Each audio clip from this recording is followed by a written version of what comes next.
आता बातमी येते मवियाच्या बैठकीसंदर्भातली। मवियाची एक महत्त्वाची बैठक विधानसभा निवडणुकीच्या अनुषंगाने पार पडली आहे आणि 26 तारखेला पुन्हा बैठक होणार आहे। वरिष्ठ नेते उपस्थित राहतील।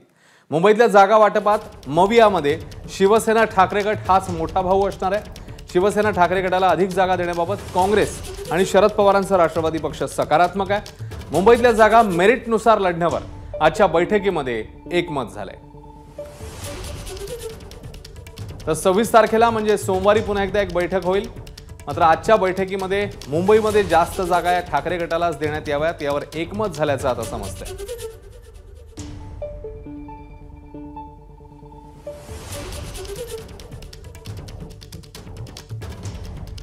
बैठकीमध्ये नेमकं काय घडलं? मुंबईतल्या जागा वाटपात मवियामध्ये शिवसेना ठाकरे गट हा मोठा भाऊ असेल, त्यांना प्राधान्याने जास्त जागा देण्यावर त्यांचे सहकारी पक्ष म्हणजे शरद पवारांचा राष्ट्रवादी पक्ष आणि काँग्रेस यांनी सहमती दर्शवल्याची माहिती समोर येते। ठाकरे गटाला अधिक जागा देण्याबाबत काँग्रेस राष्ट्रवादी सकारात्मक आहे। तर मुंबईत शिवसेना ठाकरे गट 20 ते 22 जागांसाठी आग्रही आहे अशी आत्ताची माहिती आहे। तर काँग्रेस 13 ते 15 जागा मागते। 13 ते 15 जागांकरता मुंबईमध्ये काँग्रेसचा आग्रह असल्याचं देखील कळतंय।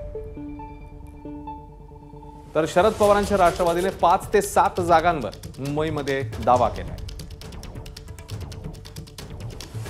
तर जागा वाटप हे मेरिटनुसार लढण्यावरच एकमत या अनुषंगाने झालेलं आहे। त्यामुळे मुंबईमधली गणितं ही आता मवियाची समोर येत आहेत। विद्यमान आमदार ज्या पक्षाचे त्या जागा त्या पक्षाला देण्यात येतील अशी ही माहिती समोर येते। तर शिंदेंच्या आमदारांविरोधात मवियाकडे उमेदवार नाहीत, त्या जागांची यादी तयार झाली आहे। 26 तारखेला पुन्हा एकदा मवियाची बैठक होईल, ज्यावेळी पुन्हा एकदा वरिष्ठ नेते उपस्थित राहतील, पुन्हा एकदा मंथन होईल आणि पुढची पावलं टाकण्यात येणार आहे।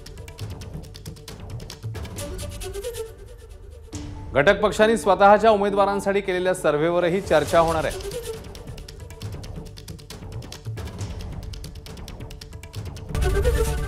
एबीपी माझा, उघडा डोळे बघा नीट।